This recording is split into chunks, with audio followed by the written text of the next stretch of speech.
That time check was brought to you by ACS Manufacturing Corporation, ISO certified world-class quality. ACS. Santon Plus Gold. Ito nga pala si May. Nabuhan ako ng bukol sa aking suso. Nasubukan ko ang Santon Plus Gold, 2 kapsula, 3 times a day sa loob ng 3 buwan. Lumiit ang bukol sa suso ko. Santon Plus Gold. Mas pinalakas, pinagaling, pinahusay. Santon Plus Gold. Santon Vitamin C. Ang alkaline na vitamin C. Ako po pala si Edwil. Binansagan ako dating payatot dahil hirap ako sa pagkain. Ngunit nung uminom ako ng Santon Vitamin C, tumaba ako at bumalik ang gana ko sa pagkain. Kaya't laking pasasalamat ko sa Santon Vitamin C. Santon Vitamin C. Ang alkaline na vitamin C. Mabibili sa pinakamalapit na butika sa inyong lugar. Goodbye to me, Mancha.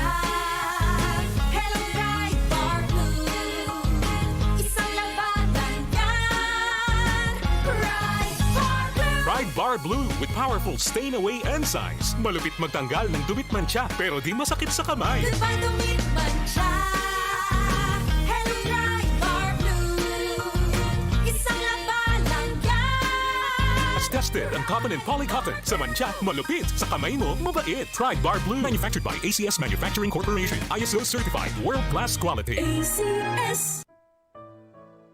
Pagbasa sa Aklat ng Kawikaan, Kabanata 12, talata 1 hanggang 28, ang taong may unawa ay tumatanggap ng payo, ngunit ayaw mapaalalahanan ang matigas ang ulo. Si Yahweh ay nalulugod sa taong matuwid, ngunit sa masasama siya ay nagagalit. Ang makasalanan ay hindi mapapanatag, ngunit ang matuwid ay hindi matitinag. Ang mabuting babae ay karangalan ng asawa, ngunit kanser sa buto ang masamang asawa. Ang taong matuwid ay mabuting makiharap, ngunit ang masama ay bihira lang magtapat. Pumapatay ng lihim ang mga pangungusap ng masama, ngunit ang salita ng matuwid ay nagliligtas sa kapwa. Ang masama ay lubusang mapaparam at di na magbabalik, ngunit ang sambahayan ng matuwid mananatiling nakatindig. Ang taong matalino ay magkakamit ng karangalan, ngunit ang aanihin ng masama ay pagkutsa lang. Ang maralitang nagsisikap ay mabuting di hamak kaysa nagkukunwang mayaman, ngunit sa gutom nakasadlak. Kahit sa kanyang mga hayop ang matuwid ay mabait, ngunit ang masama kahit kanino ay sadyang mabagsik. Ang taong masipag ay sagana sa lahat, ngunit ang isang hangal sa yaman ay salat. Ang nais ng masama ay puro kasamaan, ngunit ang tuntungan ng matuwid ay hindi magmamaliw.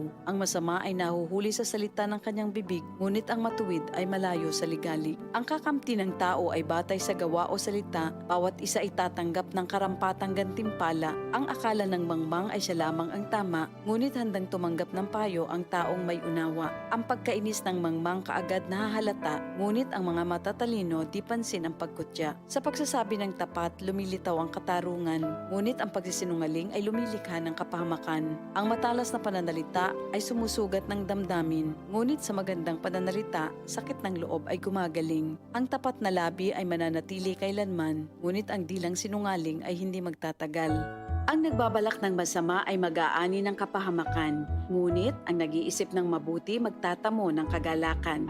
Ang kasamaang palad ay malayo sa matuwid, ngunit ang buhay ng masama ay puno ng ligalig. Namumuhi si Yahweh sa taong sinungaling, ngunit ang tapat ay ligaya niya at aliw.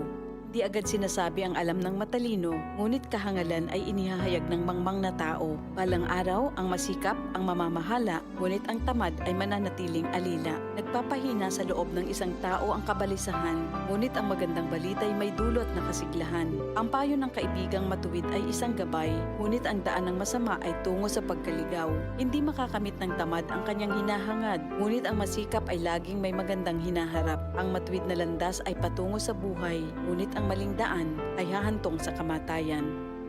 Ito ang salita ng Diyos. Ito ang DCXL News.